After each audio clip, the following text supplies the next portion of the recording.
Petrol కొట్టించని చెప్పాను కదా నాన్న. ఇప్పుడు చూడు ఇంకా 9 కిలోమీటర్లు నడవాలి పెట్రోల్ బంక్ కోసం. ఏం కాదులేరా, వాకింగ్ చేస్తే హెల్త్కి మంచిది. రేయ్, 500 రూపాయలు దొరికింది చూసావా? ఇందులో 100 రూపాయలు పెట్రోల్ కొట్టించిన ఇంకా 400 రూపాయలు మిగులుతాయి. వద్దు నాన్న, దొరికినవి తీసుకుంటే మళ్ళీ మన మనీయే పోతాయి. ఏ యూ, నాకన్నా డబ్బులు ఇచ్చి చిన్న బచ్చే నువ్వు నాకు చెప్తావా? అది కాదు నాన్న.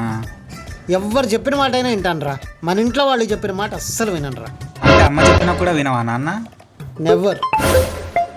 హలో శ్రీమతి, గుర్తొచ్చానా? బయటకు వచ్చి 9 నిమిషాలు కూడా కాలేదు. నేనంటే ఎంత ప్రేమనో నీకు. ప్రేమ లేదు, దోమ లేదు, బీరోలో 5,000 కనిపించట్లేదు. ఏంటి 5,000 పోయాయా? అప్పు తెచ్చి మరీ ఇచ్చాను కదే, కొంప తీసి దొంగలు తీసారా ఏంటి? సరిగ్గా వెతుకు. నాకెందుకు ఆ దొంగ నువ్వే అనిపిస్తుంది. మర్యాదగా వచ్చేటప్పుడు 5,000 తీసురా. తప్పుతుందా? నువ్వు ఇచ్చే విఐపి ట్రీట్మెంట్ కంటే ఎలాగోలా పైసలు తీసుకురావటమే బెటరు. 4,500 బొక్క, 500 ఇటీ. ఇంకెక్కడ 500? గాలికి ఎగిరిపోయాయి కదా.